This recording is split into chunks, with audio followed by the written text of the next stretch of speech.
Seguimos conversando con el doctor Marcos Espinal, quien ocupa actualmente el cargo de director del Departamento de Enfermedades Transmisibles y Determinantes Ambientales de la Salud de la Organización Panamericana de la Salud, OPS-OMS, Organización Mundial de la Salud, con sede en Washington desde el año 2010. Es un médico dominicano muy reconocido y agradecemos que esté con nosotros. Doctor, le decía anteriormente, ayer el ministro de Salud, el nuevo ministro de Salud, dijo que ya las 100,000 pruebas estaban en aduana. O sea que dentro de muy poco ya tendremos esas pruebas empezando a aplicarse en la población, además de un aumento hasta 8 laboratorios más para que haya más cantidad de pruebas, que es lo que ustedes recomiendan y siempre han recomendado. ¿A quiénes específicamente deben hacerse esas pruebas? Porque hoy leíamos que no va a ser a todo el mundo, que va a ser a personas que primero indiquen a través de otro tipo de prueba que son sospechosos de COVID. Esa es la forma de aplicar este tipo de pruebas para cortar la cadena de contagio, que siempre hemos querido tener esta cantidad de pruebas y que por fin ya las vamos a tener. No, yo creo que las pruebas deben estar disponibles para toda la población, en la medida de lo posible. Claro, que hay grupos con mayores riesgos, como los mayores de edad, con condiciones, más de 60, 65 años, ya que tienen condiciones y deben ser una prioridad.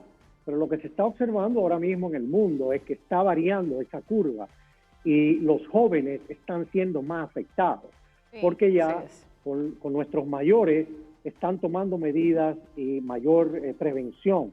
Entonces, es importante, hay que ser cuidadoso en eso de preseleccionar y todo esto. Claro, los trabajadores de salud también deben ser prioritarios, pero lo importante es tratar de ver cómo esas pruebas pueden estar disponibles para todo el que sienta enfermedad o el que tenga síntomas y signos de la enfermedad para que pueda realizársela. Recordar que el 80% de la enfermedad es leve. Y mucha gente, y ahí hablaba de su registro, mucha gente también a veces no se va a hacer la prueba porque no quiere hacer una fila en un laboratorio donde el que está detrás o delante va a estar tosiendo y le puede transmitir la enfermedad. Doctor, cuando la pandemia del H1N1, muchos de los países pobres de Latinoamérica se quedaron de último o se quedaron sin vacuna. ¿Qué está haciendo en este caso la OPS para garantizar que República Dominicana tenga acceso a esa vacuna y cómo se seleccionarían los grupos para ser vacunados primero? ¿A quién se le daría prioridad? Sí, esa es una pregunta muy importante y usted tiene toda la razón. La razón por la que se funda lo que se llama el COVAX, que es una iniciativa mundial de 3 instituciones muy respetadas, como el CEPI, que es la Coalición para la Innovación en la Preparación de Epidemias, el Gavi, que es la Alianza Global contra las Vacunas, y la Organización Mundial de la Salud, con sede en Ginebra, las 3, lo que se funda esto porque para H1N1 los países ricos se quedaron con la vacuna. Entonces, ¿cuál es la idea? La idea es que a través del COVAX, todos los países de bajos recursos, de medianos recursos y ricos también reciban esa vacuna. ¿Qué pasa? La región de las Américas es una región vacunadora, es la región que más vacuna en el mundo. Fue la primera en eliminar polio, la primera en eliminar la viruela, ha eliminado también la rubeola congénita y otras más. Entonces, a través de lo que se llama el Fondo Rotatorio de la OPS, es un fondo que tiene más de 40 años y que ha ayudado a todos nuestros países a adquirir vacunas a precios muy bajos y de calidad, porque trabajamos con suplidores y hacemos lo que es el pool procurement o lo que es las compras conjuntas. Entonces, hemos acordado con Gavi y con COVAX que nuestros países en Latinoamérica deben hacer una carta de intención, República Dominicana ya la hizo, para que todos entren en bloque. Y hay más de 40 países ya de la región que están inscritos en el COVAX. Debo aclarar que en el mundo ya hay 172 países que están registrados en el COVAX, de los cuales hay 92 que van a recibir la vacuna a precios mucho más baratos, porque son de bajos ingresos, de bajas rentas, renta baja, y otros 80 países que van a pagar por la vacuna a un precio asequible, unos $10, $11. Dominicana está entre estos países. ¿Cómo se van a distribuir? Es la pregunta importante. Las primeras dosis se van a distribuir, se va a hacer llegar a cada país para el 20% de su población. Ese 20% es para cubrir los grupos prioritarios, trabajadores de salud y personas con riesgos o condiciones para COVID. Ahora, no significa que ese es el único por ciento. COVAX tiene asegurado ya 300 millones de dosis de las primeras vacunas que lleguen, y se espera que para el 2021 tengamos 2 billones de dosis de vacuna. ¿Por qué COVAX? Y si me permite, ya que me puedo tomar un poco más de tiempo. COVAX tiene la ventaja de que ya registra acuerdos con 9 vacunas que están en prueba, en fase 3 y en fase 2. Y está negociando con otros 9 proveedores para alcanzar un portafolio de 18 vacunas potenciales. Porque es importante aclarar, en investigación y desarrollo, las vacunas no todas llegan a ser la fase final, patentizadas y autorizadas. Entonces, no hacemos nada con negociar con un proveedor, porque no sabemos si esa va a ser la vacuna que va a ser efectiva o eficaz. Y hay más de 160 vacunas que ya están en investigación, no solamente la rusa, como mencionaba la señora María Cela, varias en China, varias en Estados Unidos, varias en Inglaterra, Australia y varios países. No lo he mencionado, pero lo he pensado. Usted lee mente. Bueno, esa es la que han dicho que va a estar primero. Sí, pero yo no llegué a ni siquiera a mencionar la rusa. Yo iba a preguntar precisamente que se ha hablado, y en ese artículo del periódico hablaba de la vacuna rusa, que es la que dicen que va a estar primero, por lo menos los rusos lo han dicho, pero la de AstraZeneca también se ha hablado mucho de ella. Sin embargo, nos ha preocupado mucho, porque todos leemos lo que viene de fuera con relación a este tema, una entrevista que se le hizo a Bill Gates hace unas semanas, donde él hablaba que usted sabe que él también está invirtiendo en el tema de las vacunas, y se han creado también muchas teorías conspiracionales o conspiranoicas, como les llaman, alrededor de este personaje. Él decía que él entendía que para finales del año 2021 los países ricos iban a tener controlado totalmente la pandemia, y que para los demás países iba a ser a finales del año 2022. ¿Qué piensa usted sobre eso? Bueno, yo no escuché esa entrevista, pero yo creo que Bill Gates, claro, que es un inversor muy poderoso, pero invierte en COVAX, es uno de los donantes principales de COVAX. Yo, sin embargo, tomaría mucho cuidado en hacer esas conclusiones, porque la idea con el COVAX es que no pase lo que pasó con el H1N1. Yo creo que porque ya se han hecho acuerdos incluso con la India, para el Instituto del Suero de la India, que es una institución que produce millones de vacunas, y ya se hizo un acuerdo del COVAX y el Instituto de la India para producir dosis para los países de medianos y bajos recursos. Ya AstraZeneca acordó con Argentina, también los chinos han acordado con México. Brasil, Argentina y México van a producir vacunas para la región. Porque lo importante no es que las vacunas se van a hacer en Inglaterra. Inglaterra realiza la investigación, pero luego que se determina que la vacuna es eficaz, se puede producir en cualquier país que tenga experiencia produciendo, porque se hace la transferencia de tecnología. Lo mismo con la rusa y la china. La rusa debe aclarar un poco, porque hay mucho sobre eso. Sí. La vacuna rusa lo que está es en fase 1 o 2 de investigación, no está en fase 3. Y no realmente, no se ha visto todavía ningún estudio científico que haya salido sobre la vacuna rusa. O sea, doctor, que no es realista pensar o decir que a noviembre o a final eso lo han dicho ellos. O que a final de este año tendremos vacuna en el mundo. Yo no creo.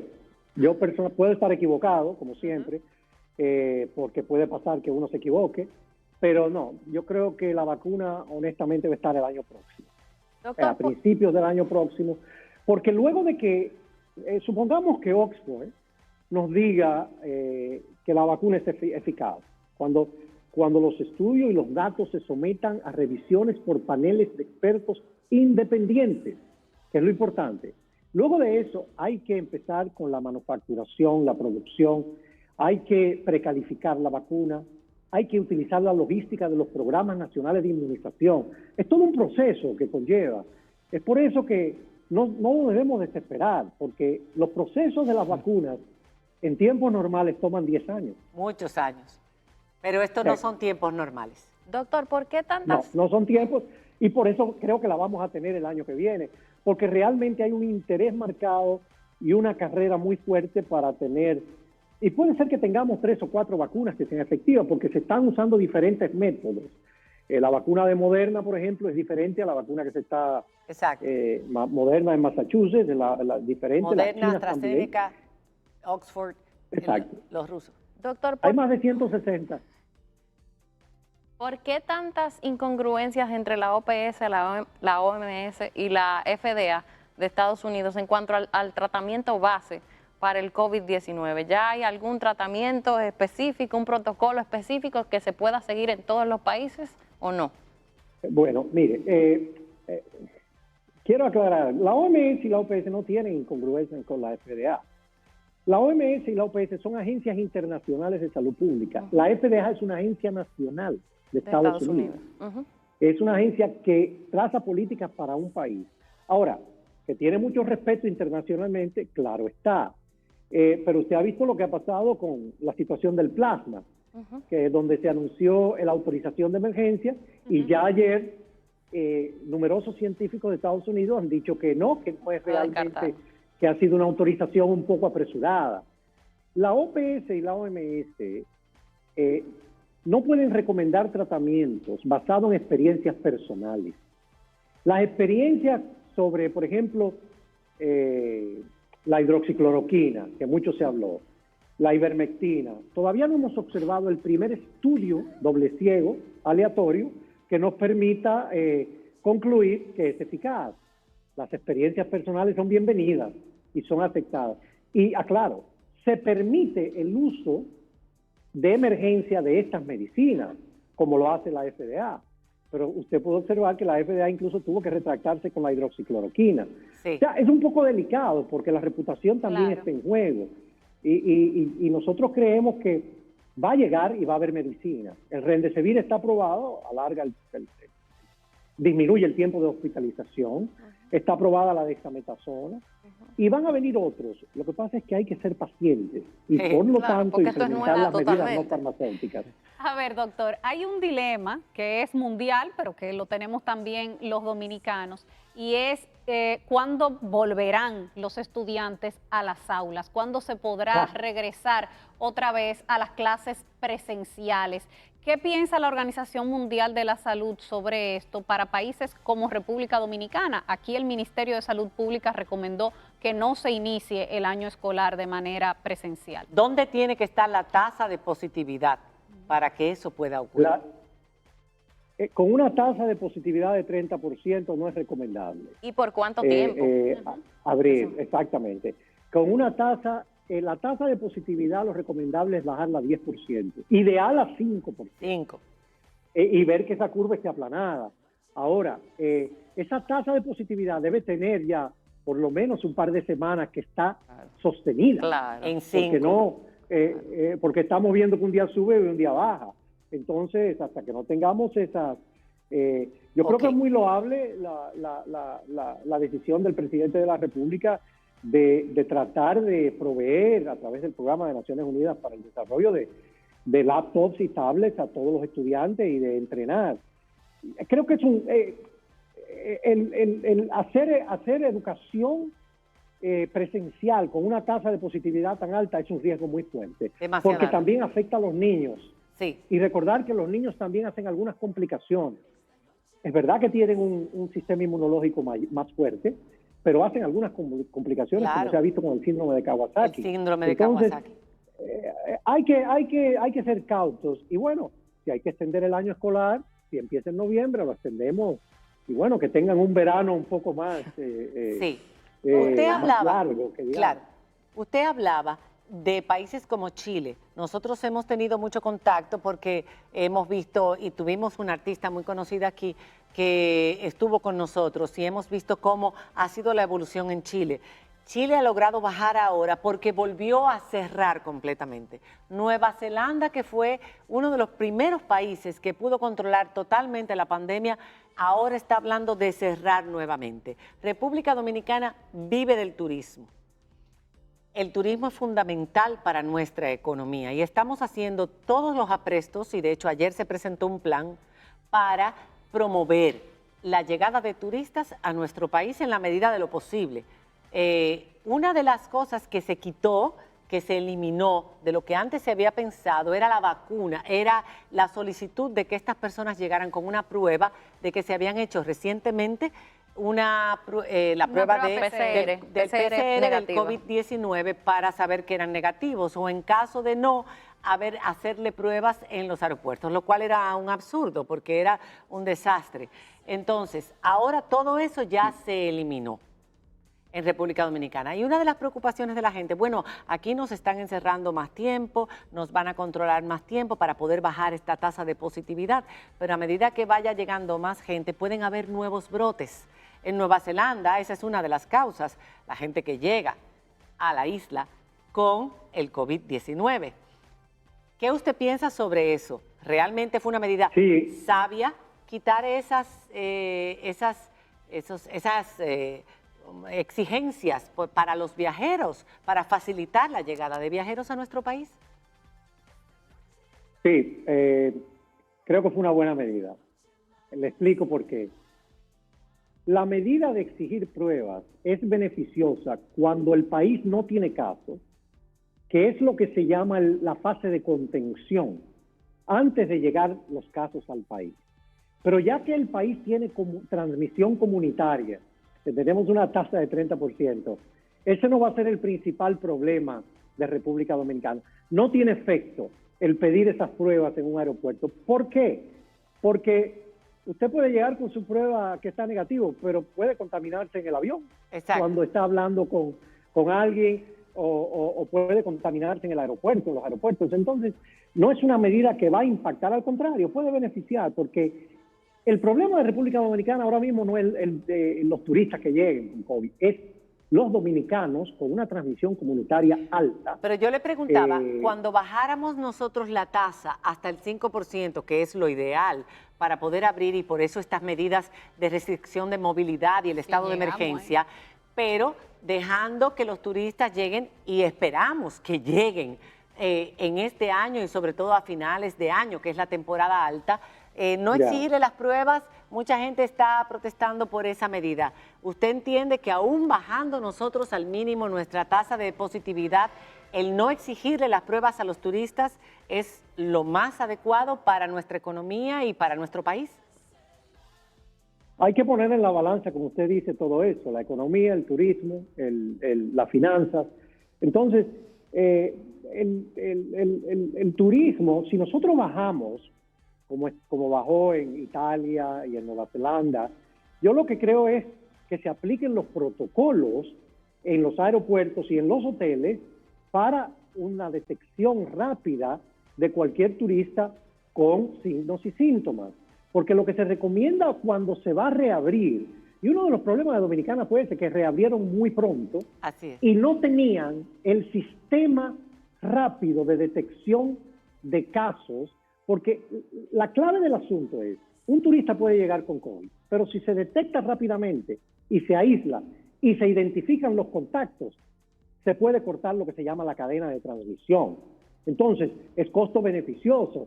Y en un vuelo de 8 horas que venga de España y de Italia, usted puede tener una prueba anterior y va a llegar con su prueba negativa, pero puede ser que en ese vuelo de 8 horas se contamine. O sea, nosotros no creemos que es la medida más costo efectiva en pedir esas pruebas. Pero lo más importante es que los hoteles, con azonadores y todo esto, apliquen los protocolos y de transporte y de distanciamiento social y un sistema de monitoreo rápido para detectar casos y aislar los contactos de esos turistas. Doctor, Me preocupa la comunidad dominicana en los Estados Unidos, que es la comunidad más grande que tenemos fuera del país. Y solo en la ciudad de Nueva York murieron más dominicanos que los que han muerto en toda la pandemia aquí, en República Dominicana. Se estima que más de 3.000 dominicanos perdieron la vida en la ciudad de Nueva York. ¿Qué peligro implica el otoño que empezaría dentro de un mes para los Estados Unidos y nuestras comunidades latinas allá? Eso es un punto muy importante, definitivamente. Ustedes tres conocen el tema muy bien, así que las felicito porque ese es un punto que está en discusión ahora. La llegada del otoño y del invierno, con la llegada de la influenza, nos añade otros riesgos. Y lo que se está, todavía no tenemos claridad, pero lo que podemos esperar es que puede haber una segunda ola de COVID, como ya está observando algunos países de Europa. Incluso. Así es. España. Ya el verano termina en esta semana, viene septiembre, el otoño. Entonces, es posible que tengamos que convivir con dos, con influenza y con el COVID.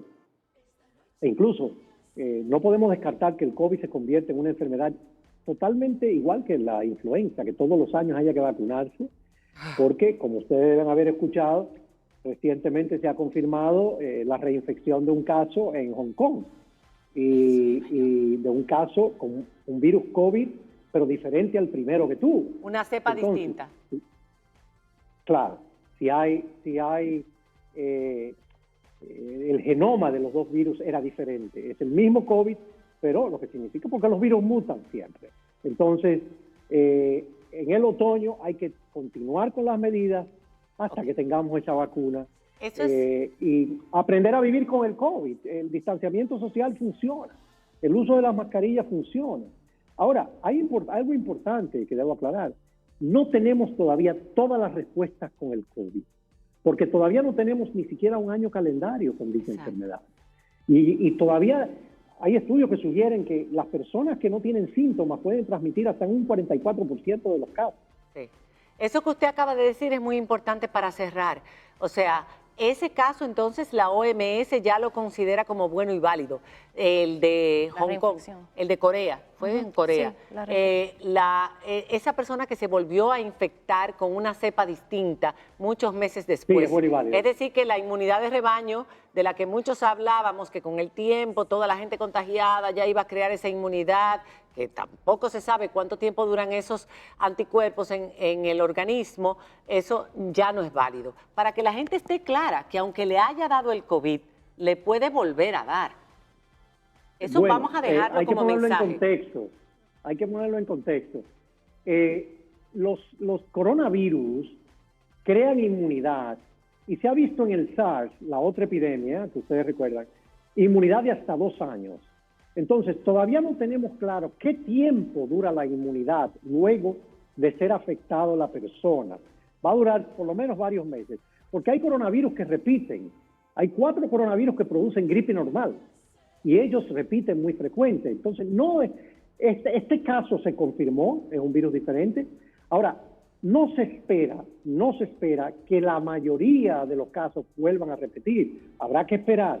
Pero lo importante ahora es porque se crea inmunidad. La inmunidad del rebaño, también debo aclararle, porque eso es una utopía de que como hizo Suecia, que iba a esperar por la inmunidad del rebaño. E Inglaterra, hasta que se enfermó el primer ministro. Claro, pero Inglaterra luego que se infectó el primer ministro, tuvo que echar para atrás. Entonces, para determinar inmunidad del rebaño en un país, hay que hacer estudios serológicos de prevalencia en muestras muy bien tomadas en toda la población. Y tenemos varios ejemplos. En España, un 10%, en Madrid. En Ginebra, un 10% de la población. Para que la inmunidad del rebaño funcione, tiene que estar positivo o que ha tenido contacto con el virus, por lo menos un 50-60% de la población. Pasarán años. Y con una cepa determinada y después puede haber otra cepa, como ya se ha confirmado con ese otro caso.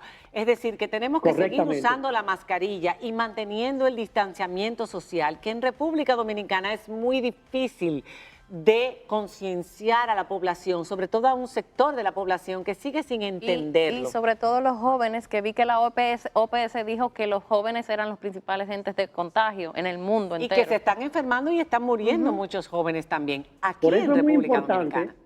por eso es muy importante que los países como el Dominicana, de medianos recursos, porque son 9 pilares en la respuesta, 9 pilares. Y entonces es muy importante que esos que haya un programa de educación muy fuerte. Así es. Muchísimas gracias, doctor, Gracias. por haber estado con nosotros. Yo creo que con esta entrevista todo el mundo ha quedado muy claro de que no es por ahora que esto va a terminar, de que tenemos que prepararnos para un año escolar virtual o a distancia, de que tenemos que seguir manteniendo las medidas, el protocolo de seguridad, del uso de la mascarilla, del distanciamiento con los demás, para poder sobrevivir esta etapa hasta cuando nos toque la vacuna y que ésta sea efectiva.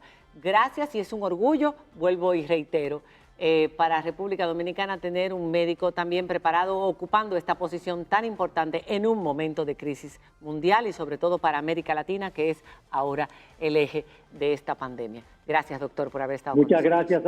Muchas gracias a ustedes. Hacemos Muy una amable. pausa y cuando regresemos tenemos con nosotros a José Lora en Conexiones y dentro de un instante un estreno nacional hermoso que nos hace falta escuchar cuando regresemos.